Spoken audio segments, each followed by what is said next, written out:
Awal gelombang tekanan. Di awal masa jabatannya, Purbaya sudah menyadari bahwa jabatan sebagai menteri bukan sekadar duduk di kursi empuk dan memimpin rapat di ruang ber-AC. Ia dihadapkan pada kenyataan pahit, kepentingan rakyat kecil seringkali bertabrakan dengan ambisi kelompok elit. Ketika ia mulai merancang kebijakan ekonomi baru yang bertujuan menekan dominasi korporasi besar dan membuka ruang lebih luas bagi usaha rakyat, sejumlah tokoh elit politik dan pengusaha besar langsung bereaksi keras. Telepon misterius, pesan singkat bernada ancaman, hingga surat peringatan halus datang silih berganti. Purbaya tahu, langkah yang ia ambil akan mengguncang tatanan lama yang selama ini menguntungkan segelintir orang. Namun, tekadnya sudah bulat. Ia tak ingin menjadi menteri yang hanya duduk diam melihat rakyat menderita. Dalam setiap rapat dengan timnya, Purbaya selalu menegaskan bahwa kebijakan ini bukan sekadar angka di atas kertas, melainkan perjuangan moral demi kedaulatan ekonomi bangsa. Keteguhannya membuat banyak staf muda di kementeriannya ikut terpacu semangat. Meski begitu, tekanan dari luar semakin meningkat.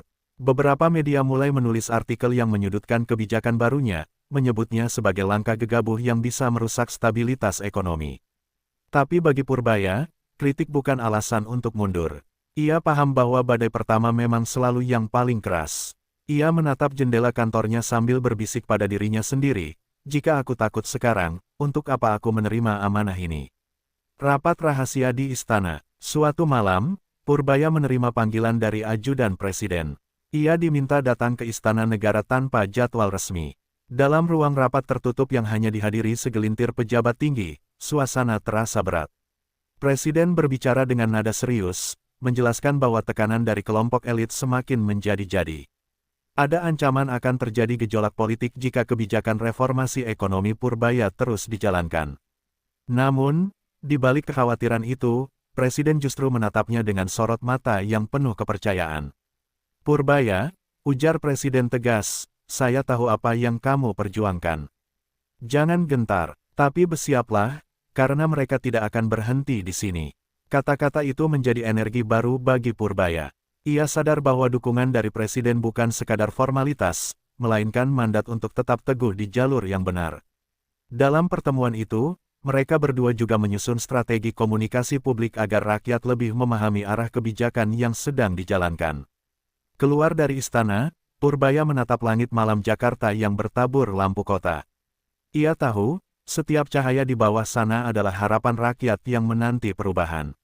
Dalam diam, ia berjanji pada dirinya sendiri, tidak ada ancaman yang akan membuatnya berhenti. Apapun risikonya, kebijakan ini harus sampai kepada mereka yang benar-benar membutuhkan. Serangan media dan opini publik. Beberapa hari kemudian, serangan besar datang dari berbagai arah. Media massa milik kelompok elit mulai menggulirkan isu bahwa kebijakan ekonomi Purbaya telah membuat pasar terguncang.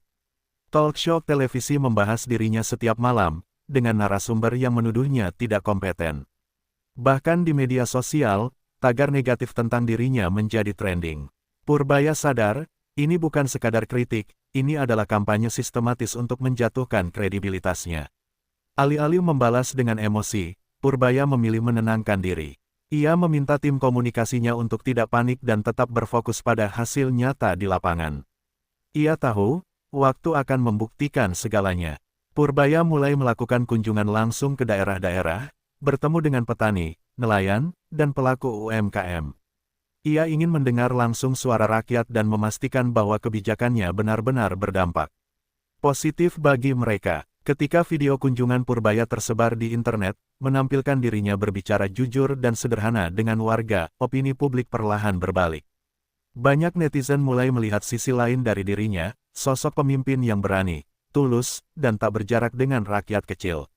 Serangan media perlahan kehilangan daya gigitnya, sementara kepercayaan rakyat justru semakin menguat.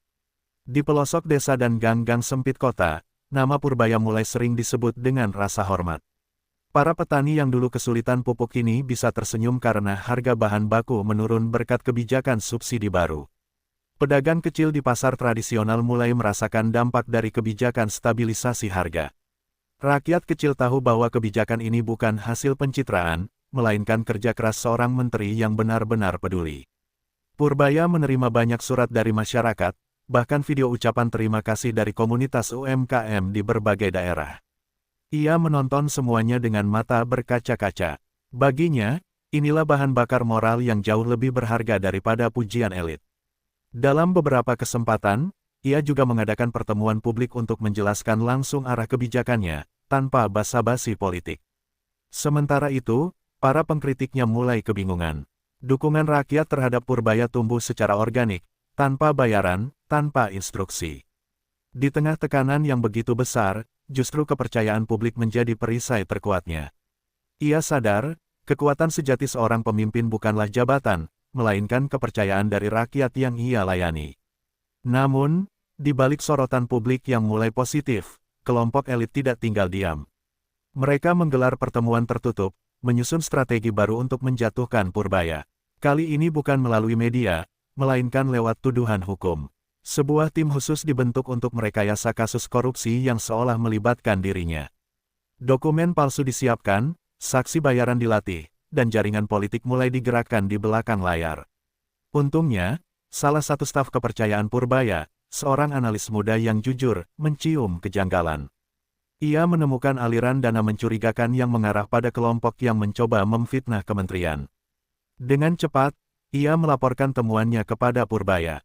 Sang menteri mendengarkan dengan tenang, lalu berkata, "Jangan gegabah.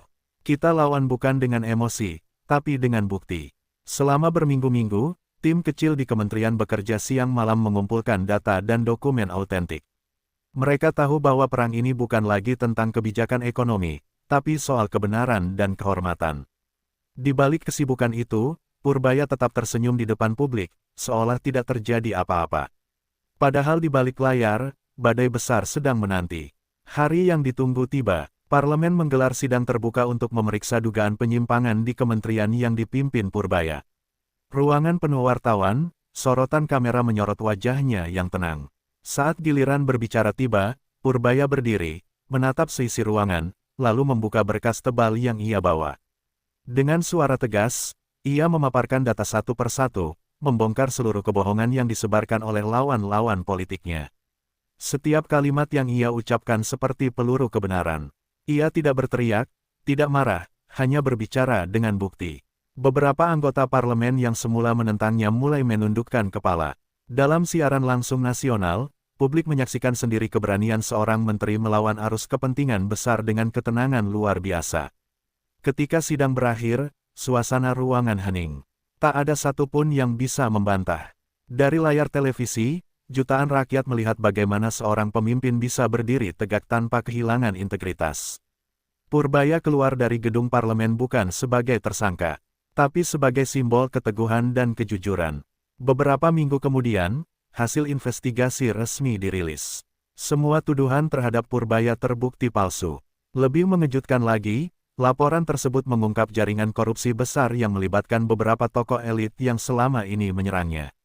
Berita itu mengguncang negeri. Nama Purbaya kembali bersinar, kali ini bukan karena jabatan, melainkan karena keberaniannya melawan ketidakadilan. Rakyat menyambut kabar itu dengan sukacita. Di berbagai kota, muncul spanduk bertuliskan, "Kami bersama Purbaya." Di media sosial, warganet mengangkat tagar baru, "Tagar Purbaya untuk Rakyat." Bahkan beberapa tokoh masyarakat yang dulu ragu kini mulai memujinya sebagai sosok pemimpin yang langka. Sementara itu, Purbaya tetap rendah hati. Ia tak membalas dendam, tak mengejar sensasi. Dalam wawancara singkat, ia hanya berkata, "Kebenaran memang lambat, tapi ia selalu datang tepat waktu." Kalimat sederhana itu menjadi kutipan yang viral di mana-mana. Presiden kembali memanggil Purbaya ke istana. Kali ini suasana jauh berbeda, penuh kehangatan dan rasa hormat.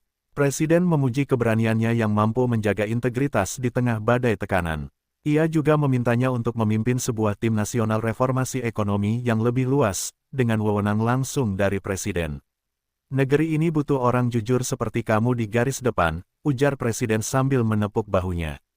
Purbaya menerima amanah itu dengan tenang. Ia tahu tanggung jawab yang baru ini tidak mudah, tapi pengalaman pahit sebelumnya membuatnya lebih matang.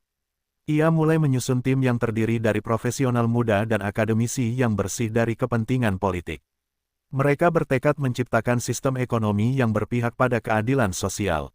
Dalam perjalanan pulang dari istana, Purbaya duduk di mobil dinasnya, memandangi rakyat yang berlalu lalang di pinggir jalan.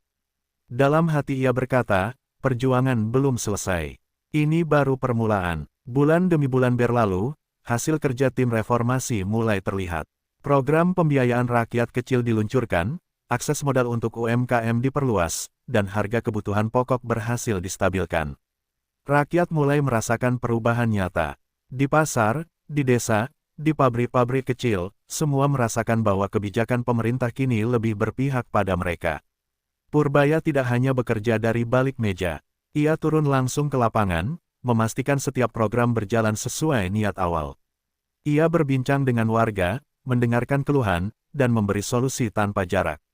Sosoknya menjadi inspirasi bagi banyak pejabat muda yang mulai belajar arti kepemimpinan sejati. Kebijakan Purbaya bahkan diakui oleh lembaga internasional sebagai model pembangunan inklusif. Namun baginya, pujian bukan tujuan. Ia hanya ingin melihat rakyat tersenyum lega, karena di sanalah nilai sesungguhnya dari sebuah pengabdian. Pada hari peringatan nasional, Purbaya berdiri di atas podium megah di hadapan ribuan orang. Dalam pidato penutupnya, ia menyampaikan pesan yang menggugah hati bangsa, kekuasaan bukan untuk menindas, tapi untuk melayani. Jika rakyat tidak sejahtera, maka semua jabatan hanyalah ilusi.